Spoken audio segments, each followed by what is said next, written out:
So New York State is working hard, but these folks are working hard across 50 states and some of them across the entire world to bring computer science, data science, and artificial intelligence education to all students literally across the world. So we're very excited to hear from international leaders who are at the forefront of this work to discuss why computer science, data science, and AI are essential skills for all K-12 students, talk about the future, share some meaningful examples.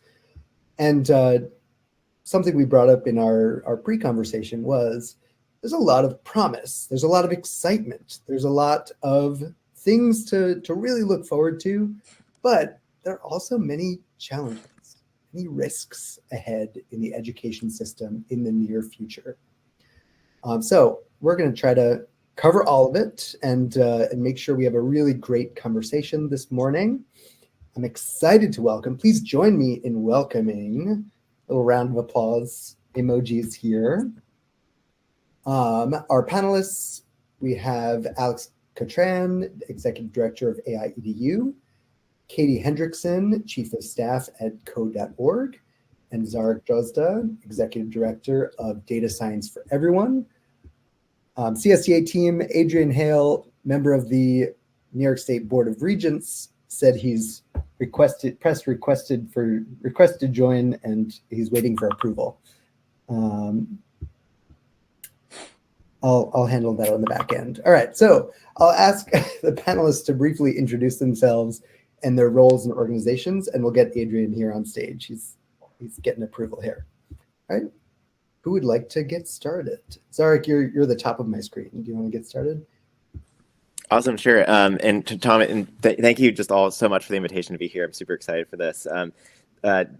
Quick background in data science for everyone. I'm Zarek Drozda, Executive Director of Data Science for Everyone. We're a national initiative advocating for data science and data literacy education. We are international in the sense that we've been working with Canada more recently, as well as some folks in New Zealand who have a long and rich history of statistics education. But yeah, it's wonderful to be here. We got started through the University of Chicago and a Freakonomics podcast. If you all know the Bookser that series that launched an episode back in 2019 to advance this subject more. We started with mathematics education and opportunities to modernize there, and now we're trying to expand to other school subjects as well, where we see really great natural opportunities for a good fit.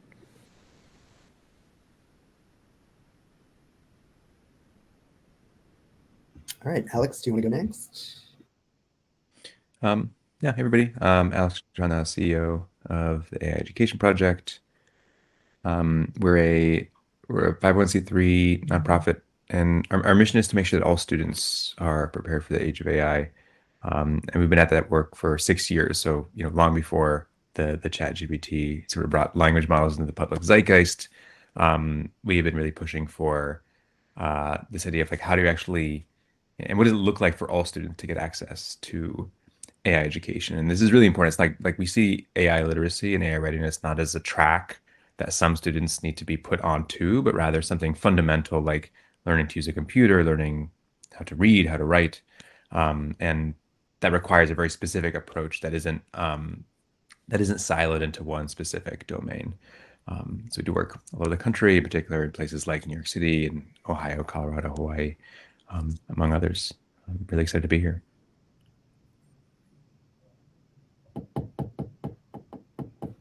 All right, we got Adrian. Katie, do you want to go next? And then Adrian, there we go. Yeah, all right. Well, thank you so much for the warm welcome. So glad to see everybody here. I'm Dr. Katie Hendrickson. I'm Chief of Staff at code.org. If you haven't heard of code.org, our vision is that every student in every school should have the opportunity to learn computer science and artificial intelligence as part of their core K-12 education. So we focus on increasing the number of courses that are teaching computer science in schools, and then also working to get more students, particularly girls and underrepresented minority students of color, enrolled in computer science. So we have free open source curriculum that's available for any student, teacher, school, parent, anybody to use. Courses for elementary, middle, and high school, and then lots of other standalone activities. We do teacher professional development to get teachers teaching it, and work with districts to get computer science in their schools. And then we also inspire people to participate in computer science through the Hour of Code, which is upcoming. We're really excited about. And then finally, we also work on state policy to get computer science on par with other subject areas. Excellent. All right. And Adrian, go ahead. Can you all hear me? Yes, you're All good. right. I just got to make sure because it has been a struggle for me to get on this morning. So good morning, everybody. I'm Regent Adrian Hale. I represent the 7th Judicial District of New York State on the New York State Board of Regents. On the board, I also serve as I represent the Regents on the Technology Policy and Practice Council for New York State as well, which is a group that advises the Board of Regents on technology policy. They were the ones who made the original recommendations to the board on the statewide technology plan back in 2007, which was first adopted in 2010. I also co-chair for the National Association for State Boards of Education, the Educational Technology Advisory Group, which is a group of state ed leaders from across the country. Oh, just shout out my co-chair, Melanie Haas from the State Board of Education in Kansas.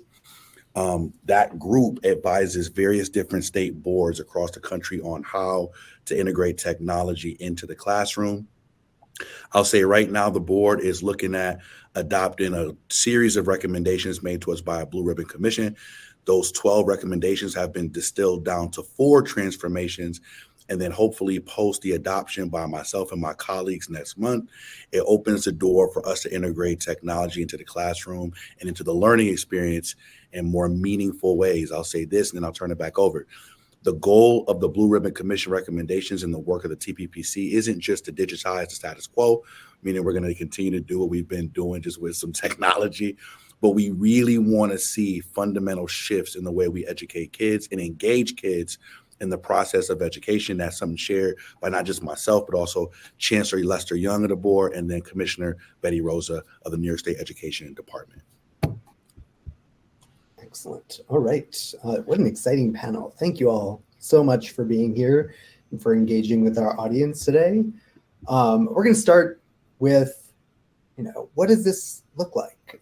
So while computer science, data science, and AI are often thought of as career-oriented subject areas, careers in technology, these skills are increasingly essential across all fields, and even just to be a human being today, right? So all fields, whether in healthcare, business, or the arts.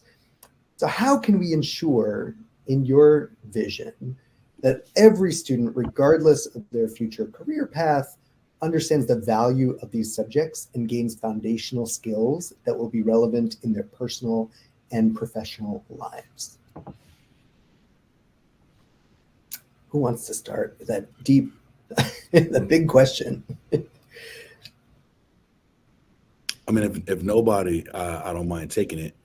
One of the main components that I'm super excited about amongst the Blue Ribbon Commission recommendations really is the portrait of a graduate. And what informs that is what are the competencies, proficiencies, and skill sets that we think students need to have in order to graduate and be successful post-secondary education. And technology is going to play a major role. And I know we've heard all the things about critical thinking and whatnot, but at State Ed, we're really honing in on how to give New York students a competitive advantage over other students from other states. And so myself, the TPPC, and the commissioner have really been studying or focusing on an applied standards model, which says it's not just about teaching kids about the possibilities of technology, but also making sure once they graduate, they can demonstrate their uses of technology in order to get the optimal results from it. So think of things like prompt engineering, think of blockchain technology. In my previous role, I helped design a blockchain technology curriculum so that kids will learn how to actually use and engage in that space as well. And then obviously, I think in central New York, there's a semiconductor manufacturer who's going to be coming to the state, and then the entire western corridor. So the cities of Syracuse, Rochester, and Buffalo have all been designated by the U.S. Department of Commerce as a tech hub for semiconductor manufacturing. And so we're also taking the lead with 3 of the big 5 schools districts, which is Buffalo, Rochester, and Syracuse, on providing them with a framework, and then the districts adopting that framework in a curriculum so that kids who are engaging in the industry of the future can engage in a meaningful way. So these applied standards is really us focusing on kids knowing how to utilize these technologies, not just being able to recall information and knowledge around them. Yeah, and I can add to what Adrian shared. I think to just kind of repeat on the national level, we worked with the Burning Glass Institute recently, which is an economic research firm. They looked at Glassdoor, LinkedIn job descriptions, like Department of Labor stock codes. They did like a national scan of what every job description looks like across sectors right now, and we're seeing digital skills, data skills, AI foundations showing up in really, really surprising places. And like Adrian, I think you mentioned some of the industries that are coming in, right, who are like looking for digital skills you might not expect. Utilities and energy management was the top sector for data skills, and manufacturing was number 2. Agriculture was number 3. The traditional like IT tech sector further down the list, finance further down the list.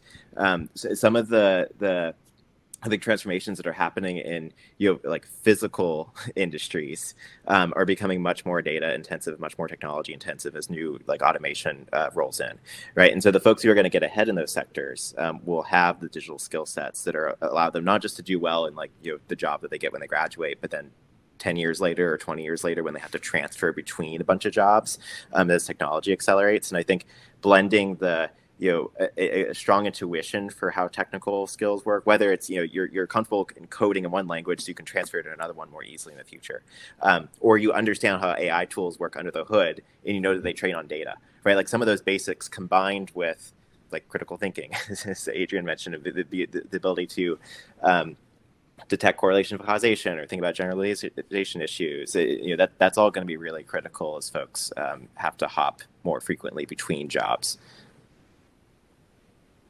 Mm-hmm. Zarek, that was really, really interesting data. Thank you for sharing. That's, I think we kind of have heard of that, and those of us in this room, like we kind of know that, but seeing that data and hearing that is really, really insightful, really great to see.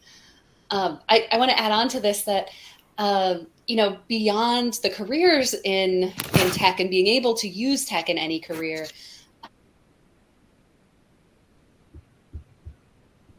Ooh. I can't hear you, Katie. Uh-oh, Katie, your sound just went out. Yep, try again. Better. There you go. Oh, here we go. Okay.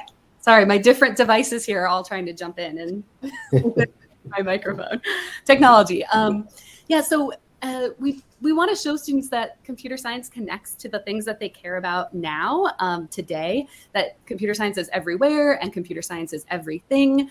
So for example, Code.org just launched these new activities in Music Lab this year, where students can remix songs by Sabrina Carpenter and Shakira and a bunch of other artists to basically create their own beats, which is a little bit different from a lot of the other computer science activities that we've seen out there over the years, trying to get at a new segment of students to show them, like, if you're interested in music, guess what? You're also interested in computer science. And we have a new activity that we just launched that students can use AI to generate new beats as well. So they're kind of seeing how they can use new technologies as well in those interests. So, we want kids to see that and to see themselves in it and to see computer science around them, but they're not going to get that experience if they don't have the chance to take it in school. So we really want to make sure that kids have those opportunities. If it's not in their school, then only a select few kids are going to have those experiences and be able to connect that to their world and think about it for their futures. So having this in every single school, giving every kid those opportunities is absolutely critical. Absolutely. Alex, go ahead. Yeah, I think so. I mean, the way that we think about this is there's almost like two separate sort of like conversations to have. Like one of them is, how do we get as many students as possible onto this pathway where they are getting deeper exploration and opportunity to build like those hard skills, like computational thinking skills, data science, like applied data science. And there are myriad opportunities in the job market right now and will continue to be for students that are able to get there. I think the challenge that we have is like, 96% of Americans are not in STEM fields, right? So first of all, like STEM as a general sort of like category is very important, but it's not sort of like it is not the solution to sort of like a holistic systemic challenge in terms of the job market. Like when we look at the overall employment picture in the US, what we see is there are a lot of vocations that are increasingly, in the crosshairs, not necessarily from language models by themselves, although that is a huge part of it, but just from like general types of automation. And we need to figure out how to like really evolve education overall, so that it is not. We just need to get out of this paradigm of like, oh well, how many kids can we get onto sort of like this pathway, and then if the kids get onto the pathway, they're great, and if they're not, well, that's just too bad for them. And like the State of Computer Science report that code.org put out, and some of the pieces were really encouraging, and the data is it's such a high quality piece of data to have. But for me, the thing that stood out is like 6.4% of students are enrolled in foundational CS courses, and that number is I think 1% higher than it was last year. And we've been at this work for a long time, and when I think about the scale of the challenge that artificial intelligence is going to have, the pace of change that we're about to experience, we need some kind of like a sea change strategy. Like we can't just sort of like stay the course and hope that it all pans out. I think that there's a way to sort of connect the dots here, though, because I think what Zarek has talked to, what Katie and Adrian have talked to, is there are these opportunities to actually bring computational thinking outside of the specific domains and tracks of computer science or data science or mathematics into other core subjects. And this is something that people in CS have been talking about for so long. And I think the opportunity that AI has, if we do this right, if we make sure that we don't treat AI as the new shiny object that allows people to almost like shift their focus, but rather treat AI as this very unique moment where we can actually, where it's a tangible opportunity for people to see what folks in CS have been saying for so long, which is computational thinking is not just about writing code. Computational thinking actually is building this set of durable skills, including critical thinking, including the skills that you need to prompt engineer, including the skills that you need to actually utilize tools that really effectively as a writer, as a designer. And I think if we take that approach, we start to get to a place where we actually, I do see a pathway to actually pulling out and almost like redesigning all of the core subjects to be more technology oriented in a way that's going to like just reach a much broader segment of the population. And the work of computer science educators is how do we bring more of our peers into the tent with us and make sure that they don't feel like they're not smart enough or that they're lacking some sort of skill to be able to be a part of that conversation, because we really need them to sort of be bought in. Mm-hmm. Amazing. Thank you for sharing the very high level vision. We love the portrait of our graduate. We love these visions of what could be our education in the future, but we want to zoom in on a couple of specific examples. Are people actually doing this? Are people doing this in New York? Mm-hmm. Do you have some specific examples of schools, districts that are meaningfully integrating these subject areas and developing high quality programs? Can you share some examples? What are you hearing on the ground? Because that's where most of the folks in our audience are living, right? So I'd like to share some specific examples. Yeah, so I will, but I kind of want to build on what Alex just said about computational thinking, which I think is key, because let's back up just a little bit here. Yeah. Couple things that have to be done before we can even get there. If you track SAU SED, you'll know that we just published our data for this year. And there are huge, what we call transcript gaps, which are students who are in a particular grade or on path to graduate, even though they cannot demonstrate proficiency in just the basics of numeracy and literacy. So that's number one, right? You have to already come with certain prerequisite skills in order to be able to gain the knowledge and competencies that we're talking about here today. The second piece is the future that Alex is talking about is not as far away as people think. And one of the things that I've done already, so already happening, right? In central New York, there's already a chip manufacturing training that is going on to prepare kids for real-time jobs in semiconductor manufacturing that are coming to Central New York. That's important because beyond all of the high-end thoughts and ideas, there has to be a pot of gold at the end of the rainbow, if you will, right? Like we can all give our philosophical ideas and points, but young people, and I've talked to countless of them, they're motivated by what is the end goal, and am I going to be able to use these skills to improve my station in life and improve my quality of living? So that's the first piece. The second one is Foundry and Monroe One BOCES in Rochester has already published the first blockchain technology course curriculum for high school in the country. I think they're going to present on it at NICE if they haven't already. And it's going to be rolled out in Rochester City School District this year. It'll be rolled out in Monroe Countywide next year, and it'll be rolled out across the state and made available third year.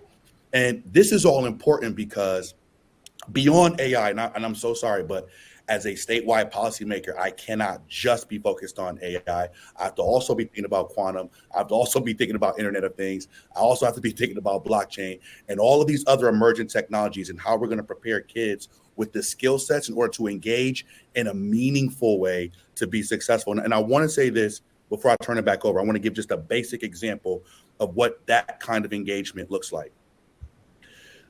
There was a time, right, when just driving a taxi was a middle skill job, and you had to know cities, you had to know fastest way to get places, you had to have that inside knowledge which you developed over time. Real engagement with these technologies, right, allow people to develop softwares like Uber and Lyft, which didn't just change jobs, but it changed the market altogether, and I would argue replaced it with a platform. And one of the things that I'm really focusing on is the people who came up with those technologies had a whole different level of education. Their engagement with these technologies were fundamentally different. Their understanding was fundamentally different. And it's not just about, can I use them from a user end, but I have the skills in order to construct the future as I see fit. And I think that's important because technology will ultimately be expressed in a way that I believe is in alignment with our morals and values or our humanity or inhumanities. We know technology has accelerated over the past few years, but to your point, Tom, very few problems are being solved with it. And so how can we make sure, and I think that is a fundamentally a human question, which is why Portrait of a Graduate is important. The kind of people we're producing is important because I think that will directly relate to the ways in which we develop and use technology. If we're concerned with, I guess you can say, just making some people successful and wealthy, and we're going to continue to accelerate disparities that we've already seen, and technology is just going to allow us to administrate what already exists in a new way. And I think what we're all kind of saying on this call is that we don't want to see that. And what I'm saying is, as a statewide policymaker, we have to be very intentional about equitable access to these skills, to these proficiencies, to these capabilities, if we want to see folks be able to engage in that way differently, right? And I think there was some comments in the chat about engaging from a consumer standpoint versus another one, but that's a perfect example, right? It's not just about, do I know how to use Uber and Lyft? It's about the people who designed it and now decide the way in which we travel, the way we get from A to B. And I want to make sure those skills are equitably distributed across the landscape. And, you know, because in my district here, I have urban, suburban, rural, the full gamut, right? And I want to make sure kids from more affluent parts of my district have the same opportunities as kids who are from less affluent parts of my district if we're really going to see equity be the guiding principle in the ways that we use and develop tech. It's hugely important. Thank you for making that incredible point and for providing, I didn't even know about this blockchain course. Right. And you notice when I talked about the rollout, we're intentional about Rochester City getting it first. Amazing. Right? Yeah. Rochester City, one of the poorest performing districts in our state, is going to get access to that curriculum first to make sure that they have access before some of the other districts who are obviously performing better than they are. So that's an intentional step that we took around equity principles. Same thing with rural districts that have trouble and difficulties too. So we just have to be intentional. Yeah. So I'd love to hear some other specific examples, because we need to elevate the people who are doing this so that others can learn, right? What other specific examples can folks share about what this looks like in schools? Yeah, I'd love to share a little bit about Code.org's district program. We have 30 school districts who have signed up in the state of New York so far, basically committing to expand their computer science offerings and enroll more students in their courses. And we're providing support and resources and making connections for them. So, props and kudos to those 30 districts who are already thinking about this and trying to be comprehensive. If you're a teacher or a district leader or someone who works with districts and you want to know more about that, I'll put the link in the chat here, code.org/districts. And we'll also have a booth at NiceGate at the end of the month. So if you're interested, please come by to learn more.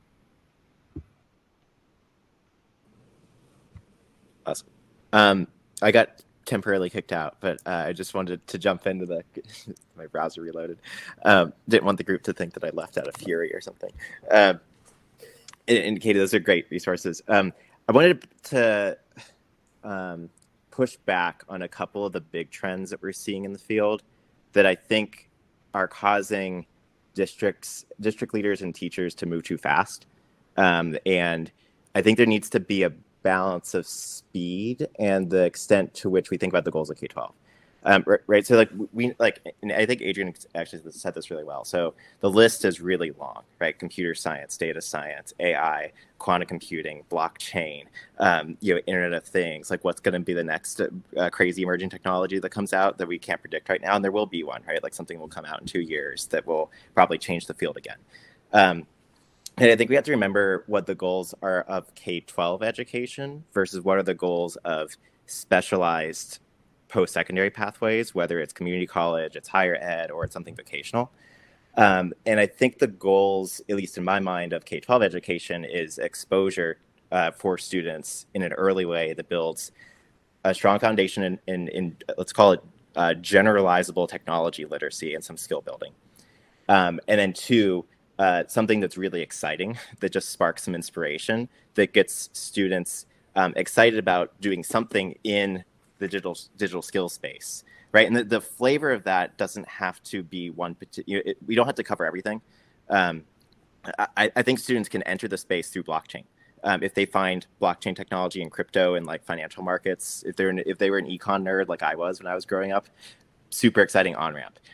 They can enter through sports analytics, right? Lots of students love following the NBA or hockey scores. I was not a huge sports person, if you can tell, but I think there's a lot of students who we can engage in the space in a really unique way that have been like historically turned off by traditional math courses, right? And that they just like don't define themselves as math folks, but they could see themselves in the space through that lens.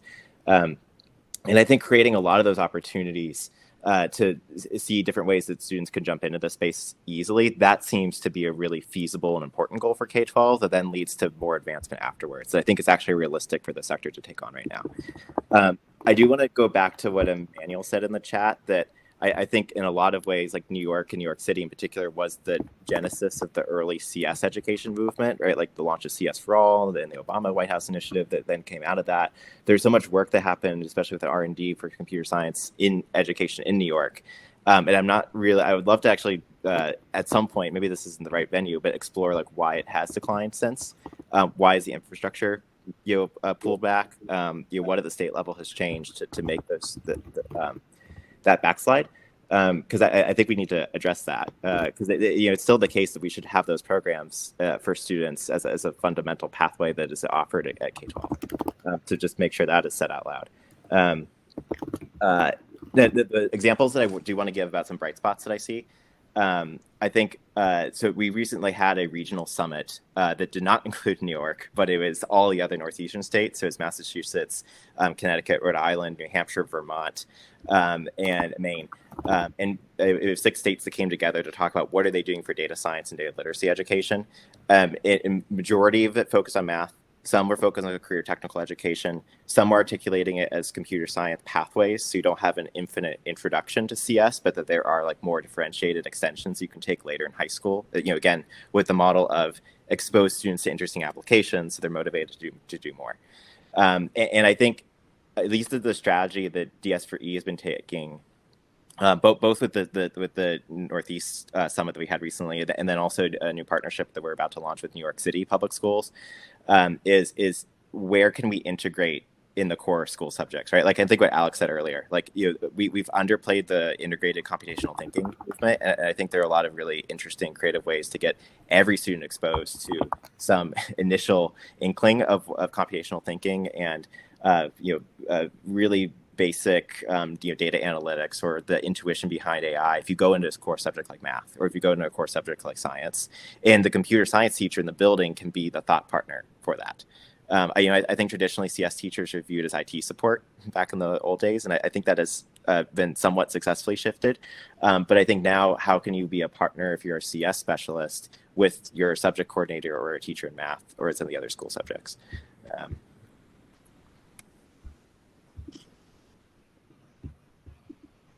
Amazing. Go ahead, Alex. Sorry. I can just make it really quick. I would just point to, we have a series of like district and statewide partnerships. And I think the illustration here is there is a way for schools and districts to do this at the district level, but that's anchored in teacher training and professional development. Like that is the place to start. If you aren't sure, what is the curriculum that we need? What are the tools that we might want to use? You start by building teacher capacity. And this idea of like, how do you connect computational thinking and some of these skills, into core subjects? Well, teachers need help figuring that out. And so an investment in teacher PD is like an absolute requirement. And it complements all the other stuff that, we can help schools do. Excellent. A shout out to the New York State Smart Start grants, who are diligently working with 17 providers to train thousands of teachers across the state now, and there will be a new opportunity to apply for that shortly. Thank you for bringing up some really great specific examples of how we can build this ecosystem and move it forward. What I'm hearing from the field, I wanted to combine these two questions, is that we have a lot of opportunities for students, for teachers. We have a lot of individualization in New York, both at the school level, where there's a lot of school choice in how these things are implemented, and we're getting even more individualization with the portrait of the graduate, if that is passed through New York State, where individual students can choose their pathway. We also know that students who identify as female, students of color, lower income students are less likely often to have access to computer science quality programs and to identify as technologists, right? So they're less likely to see people that look like them in the field. So how do we make sure in this environment where we care so much about all students getting access, especially those who don't necessarily see themselves in technology fields, really have access when we have really so much individualization? It's a challenge. First off, Tom, thank you so much for this question, because if I'm understanding you correct, right, when you talk about students who are underrepresented, who do not identify or see themselves, that was the whole purpose of creating the blockchain technology. When I first came into the blockchain industry, it was, and I'm going to be just candid here, not in terms of like identitarianism, but I'm just going to tell you my experience. When I first came into blockchain, it was very white and it was very male.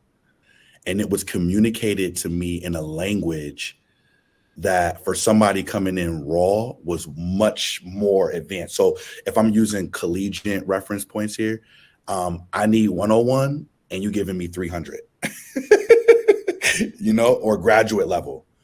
And so the whole driving, motivating force behind this blockchain course for secondary was, how do we speak blockchain to other communities in a language that is accessible so that students aren't being lost in that cross-cultural communication conflict where, because there's a group of people who are well-versed and they have an interpretation and an understanding, they can only communicate it in the way that makes sense to them, but they're not good at translating to other communities. This is why DE&I is so important. So there's that piece. And then I think overall, it's just being aware that because tech, I think more broadly speaking, has been so intellectualized and not brought down. And I got to shout out, there's a woman named Elisa Francantor, who is a huge force in the blockchain industry. Lisa's work helped lay the groundwork about how we would make language and blockchain more accessible to communities outside of the traditional, very male and very white community that already had a strong handle and grasp on it. And there's other folks doing it too, but Lisa's work was essential. I also want to say, just in general, and this is one of our, I think, it's almost like the disparities that already pre-exist already give certain folks more of an advantage at how to access tech. And then once a community is established and a culture is established, for folks who find out on the back end, if they don't identify with the culture or identify with the way in which the community has been created, it can be repellent and exclusionary. And this is why, and I'm going to continue to go back to it, right? Because in full disclosure, I was a veteran. I was a Marine and I was an Air Force reservist, and I went to combat twice, right? So there's something to be said about our values have to be infused into everything we do as a country. It has to be infused in our portrait of a graduate and what we expect, not just AI literacy, but media literacy and how to give kids the tools to dissect the various content that they're constantly taking in, how to think for themselves and apply scrutiny and skepticism to what they're being told. But also, we have to care about the fact that certain, whether it's of circumstance, right, for some human or by nature, there are certain inequalities where some are advantaged, some are disadvantaged, some are over advantaged. We never talk about that. We talk about under advantaged, but never over advantaged. And it just continues to exacerbate the conditions that already exist. And we have to be intentional about caring about that. And I don't just say, and I preface my comments on being a veteran because I want us all to get beyond, like, I'm not just saying it because I'm a Black man, but I'm saying it because I care about the values of our country, and the values of our country have to start guiding our work.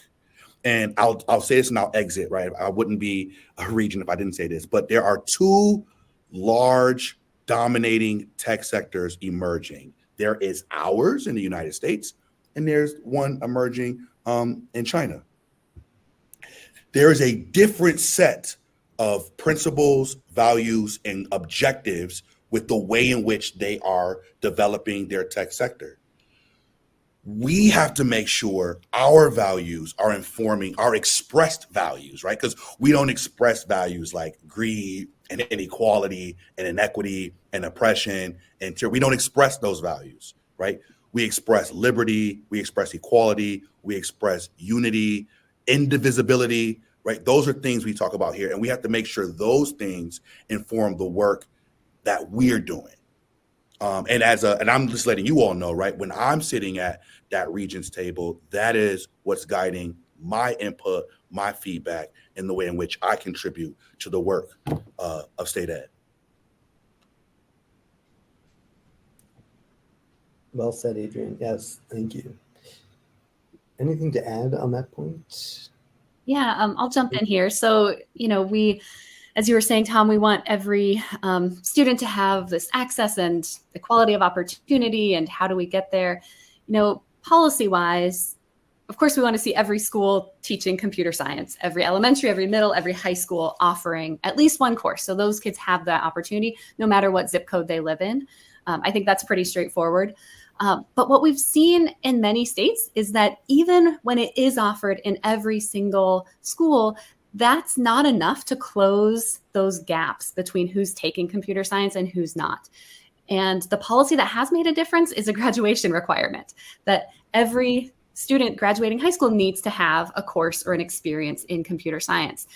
And that's closed the gender gap. It's ensured students with every economic status has that opportunity to take it. And it's too soon to see the long-term effects of that, but the short-term effects have been really, really positive and powerful for those students.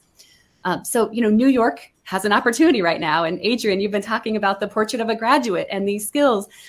We should see computer science reflected there so that, every student has the opportunity to experience computer science firsthand before they graduate.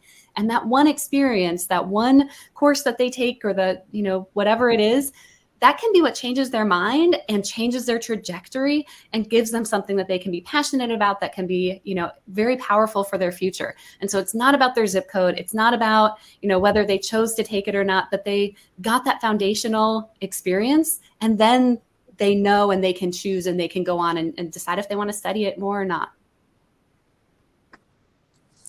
Katie, could you talk a little bit more about code.org support for rural school districts? Because I saw Nikki's question in the chat, right, about and that's not a new problem, right? Like rural school districts who can't hire a CS teacher because it's not very realistic, and the capacity isn't there locally. And obviously that intersects pretty poorly with the graduation requirement push. But I know Code's been doing work on this to try to address that challenge. And so could you speak to I don't know, either what you all are doing or what needs to happen at a state level in order to make that more feasible? Yeah, that's a really good question. Definitely. What we see in the data is that rural schools and small schools are far less likely to offer a computer science course. And there's, you all are seeing this. These are the issues that we're talking about. This is why. In New York in particular, it is somewhat hard to get a computer science teacher because of the licensure requirements are so rigorous and require so many graduate level credit hours of computer science. So we'd love to advocate for changing those requirements for computer science, maybe in the short term or the medium term before phasing things in, but making it so that, any teacher who gets a certain amount of training is then able to teach one of these computer science courses. And then we can slowly phase in more requirements. But code.org and other PD providers have seen a ton of success by taking a teacher who knows how to teach other subjects and giving them a little bit of support and a little bit of computer science content and a high quality curriculum. And, science teachers, math teachers, social studies teachers, art teachers, library media specialists are all able to teach high quality computer science if they're given just a little bit of opportunity and a little bit of support without needing those 15 graduate level credit hours in computer science. They can get there, but let's start by opening it up so that more students get the opportunity with these teachers that are already in these schools who know how to teach students and just need that extra little bit of support. Amazing. And to clarify, the computer science credit requirement is 12 credits for computer science, but it is still a significant hurdle to teach 10 courses that are listed on the state ed's website. So those are various courses, mostly at the high school level. So thanks for bringing it up, Katie. Are there any other, especially policy initiatives that you've seen really move the needle when we know that students are benefiting from this content, but it could be beneficial for all schools to really consider what computer science. I'll say this real quick. Katie, noted. Thank you for sharing that. I got that right here. I'll also say something that I think was Alex, did you ask, or did Zarek? Did you ask Katie? Yeah, but they were all thanks. Yeah. Both of y'all screens are kind of. It was you, Alex? I was there. Okay. To your point, and I just want to throw this out here, right? There is an intentional effort right now from a policy standpoint to get rural districts to be more collaborative and cooperative with one another. The effort is called regionalization. It's not a mandate, right? But it's just saying that we understand that enrollment numbers are changing. We understand that state dollars are changing. And how do we get rural districts and suburban districts to be more collaborative around sharing resources? So that's another thing, a policy, I guess you can say, around computer science teachers, because that you're right, that is very much a burden. I'll also say, though, at our level, if you watched our meeting last month, the chancellor made some important comments around CTE disparities. And something I've been thinking about is two things. The first is we have to find a way to pay practitioners from industry a market wage or salary to bring those skills to bear in the public school system. Right now, it is very difficult because obviously the private sector offers so much more. And then there's also strenuous certification processes that these practitioners have to undergo, which are also acting somewhat as a barrier. And, you know, to be fair too, many districts do not observe statutory minimums around funding and budget lines where they say we're going to allocate no matter what this amount of money towards CTE or CS. Oftentimes those are some of the first budget lines cut or reappropriated elsewhere. So those are three things that I brought up to Chancellor that I think could be policies that we implement around changing the way in which we certify CTE teachers to make more access for them to get into the classroom, finding ways to pay them the appropriate wage so that that is not a barrier either, because you want your more skilled practitioners to be there teaching. I saw a lot of comments around professional development, but I don't know if that's the most effective use of our funds when there are practitioners who can come into the classroom and bring a whole different lens and a whole different approach to teaching some of these new technologies to our young people. Then last is establishing statutory minimums where districts can't touch certain funds. They have to be allocated towards CS and CTE. We know that's huge because it's more of those fiscally, I guess you can say those districts that deal with some fiscal health issues that are going to be the first to reappropriate those dollars, where others who are more fiscally sound, they don't have to do that. So those are three things I proposed in our last meeting as far as policies go, where we can ensure a much more robust offering of CTE and CS across the state. Tom, I might add to Adrian's really great list. And just first thing to say, I think if you, I mean, you all know this, I'm sure, but if you're looking for high quality PD resources, I mean, you can go to Alex's work, right? Like aiEDU is like a PD machine for AI literacy. And obviously Katie and Code.org has a lot of fantastic resources. DS3 has a whole network of PD providers that you can access on our website. And a lot of them are free. But to add to the policy list, I think the way that we've been thinking about policy change, especially in just a really hard landscape where there are teacher shortages and school districts are dealing with learning loss and like school bus drivers short, like there's just like a lot of systemic challenges right now. And I think one of I don't want to say this is easy, but one of the paths that we're excited about is looking at piecemeal standards changes within the core school subjects of math, science, and social studies, because that's where we think data and computational thinking show up best. It's really natural for a math teacher to take on a more technology savvy version of stats. Their statistics course. It's I think conversations about technology ethics and AI ethics belong in the social studies classroom, and there are changes that we're working with all the NSTA, NCTM, NCSS, all the national professional teacher orgs in those subjects to do those to work on those changes at a national level over the next year or so. And I think I would love to see New York take that on. And think what is what does a new version of the digital literacy standards look like that are authentic to each of the subject areas, that's not just its own thing, because you need the connection or else it's not going to happen. And I think that the targeted connection needs to be really specific and clear. And then Adrian, on your point for like PD resource intensity, I would really encourage you all to look at resources and ways you can work with the teacher prep programs. To add methods courses for training in technology, computer science, data science, AI. You can get a whole kind of confederation of texts in a really high quality teacher prep course that currently does not show up there. And a lot of those programs are struggling with enrollment. And so they need resources it's a high ROI for public dollars. Yes, on that note, I wanted to shout out the CUNY Computing Integrated Teacher Education Program, which is integrating computational thinking into all teacher education pathways across CUNY, which certifies, I believe, more teachers than any university system in the country, if I'm not mistaken, and definitely in New York, of course. So they're really a good one to look forward to in terms of where graduate schools of education can go. So we are talking a lot of big initiatives here, a lot of big visions. We are coming up with a lot of great high-level ideas. Our audience are a lot of educators, practitioners, people on the ground doing this work.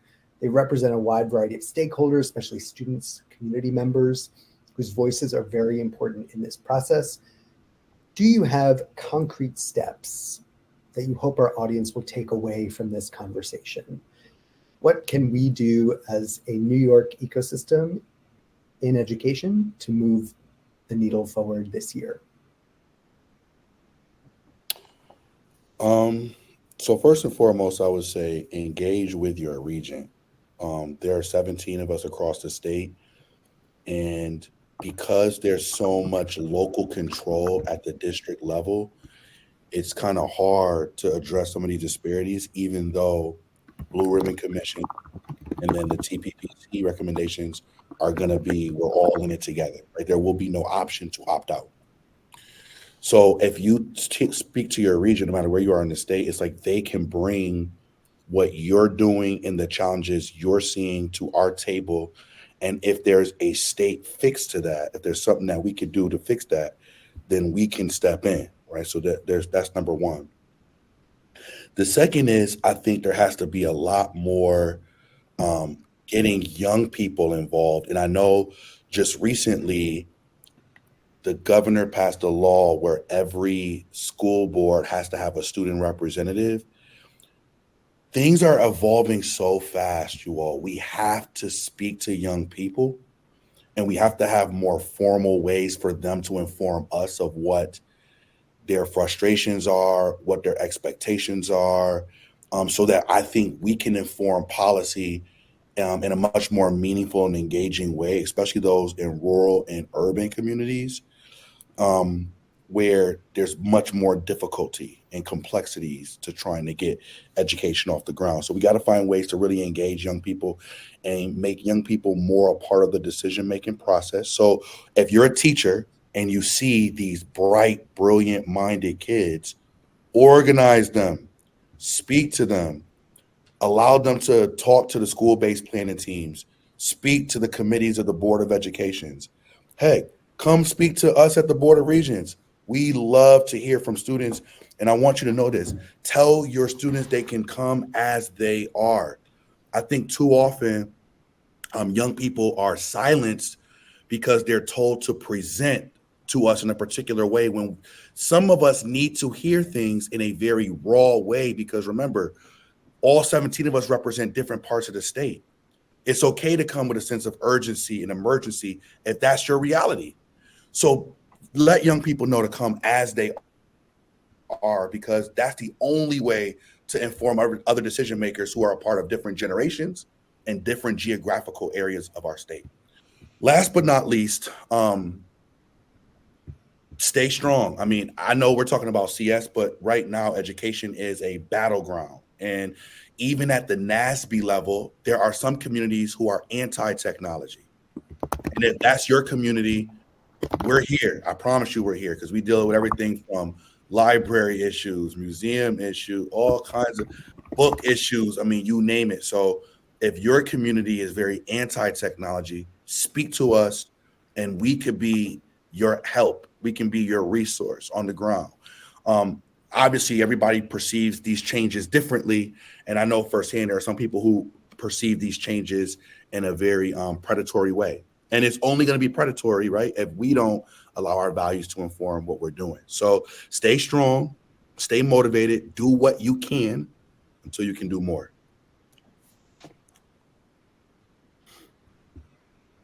Love that. Student voices. Very, very important. Thank you for sharing your concrete ideas. Katie, Alex, Zarek, next steps. Yeah, I don't want to, I feel, I don't want to follow what Adrian said, because I feel so inspired. Like, I'm going to stay strong and I'm going to do what I can. But yeah, I think for the folks on the call, if you want to, spread computer science, get more students learning computer science, talk to your district leadership, try to get computer science in more schools in your district. Again, code.org's district program, you can send your leads to that website. They can join and start getting some resources and support. I also, on a very small specific thing, we've also been talking a little bit about more than just teaching AI literacy of like what it is and how to be a consumer, but teaching how to be a creator of AI and how these technologies work under the hood. And one more plug for a code.org specific. Just launched this Exploring Generative AI 2-unit course that you can plug into any high school course. It's more than just AI literacy. Students are creating their own chatbot and using these model cards to like design the chatbot under the hood. Really cool, really fun, really powerful. And so if you're looking for a way to do that, I'll pop the link in the chat here. Oh, Tom's ahead of me. Thank you, Tom. There it is. Alex and Zarek, what do you think? Yes, I mean, it's something concrete. We recently published a framework for AI readiness competencies, and these are basically trying to outline what can all teachers, not literally core subject teachers, extracurricular teachers, be working towards to build the durable skills that students need to thrive in the world of AI. These are not specific to computer science or data science. They're meant to be holistic. There are a lot of really important connections to computer science, data science, computational thinking, but they also create, they're really anchored on critical thinking, creative problem solving, like building student agency. And so, if you're a teacher that is still feeling a little bit overwhelmed, still feeling whether it's under-resourced or lacking some of the just some of the confidence that you might need to dive into some of like the more some of the deeper content on CS or data science, I would say start with AI readiness and think about how can I at least start building the durable skills for my students to engage in thinking about problems through a computational thinking mindset. How can I, start encouraging students to think about, even if you say like something like prompt engineering, that is an opportunity to actually build, logical thinking, computational thinking, algorithmic thinking. So anyways, that would be like really concrete step. Just like check out the framework. And then we obviously have, free curriculum on our website, but Data Science for All, code.org, there's a lot of organizations that have free curriculum. And so, I think there's plenty of places where you don't have to have resources to actually start diving in. It's just a matter of, sort of embracing your curiosity. Right, Zarek. Yeah, great discussion. I think I want to just like plus one what Adrian said about student voice. We had a group of students, we had a focus group of students, so about 10 or 12 service advisors on our current project to build like the national learning progression for data science and data literacy. So we're building all the grade spans, K5, 6, 8, 9, 10, 11, 12. And it was so awesome to have students participate directly as technical experts in advising that process. And honestly, some of the draft learning outcomes that they came up with were much more sophisticated than a lot of the adults were able to do in the room. And I was just, I was so amazed and so grateful that they were really excited to like give back to the system that they had just left, because they were all like first and second year out of high school, either undergraduate or on other post-secondary pathways. And it was awesome to see them get involved in the curriculum content and standards design process. And I would encourage more people to do that. I really hope like if New York takes another swing at digital literacy, that they get a group of students involved in the work, because they'll tell you exactly how the curriculum is off compared to what they need today. And then the other thing I just want to say I think especially to the CS education community, I mean, I think the message around like, oh, well, there's data science and there's AI and there's like quantum and there's blockchain can make computer science educators or just like the space feel like it's getting, there's a lot of distraction. And I think that's not all the lens. I think if anything, your jobs just became way more important than they already were. And I want everyone in this room to remember that and to also know that there are now a lot of your colleagues in the subject, in the departments down the hall in math or science or social studies now want your help, because now this is becoming more cross-sector and more cross-discipline. And I would really encourage you all to think about how can you collaborate with your math teacher or your social studies teacher down the hallway to work on really innovative interdisciplinary opportunities for students. Because I think there's so much potential to bring more folks in but by taking that approach. Amazing. Thank you so much for sharing your incredible advice, your next steps, for really being voices as leaders in this, international, as we said, computer science, data science, AI, blockchain, quantum community. I'm really excited that you were able to join us today.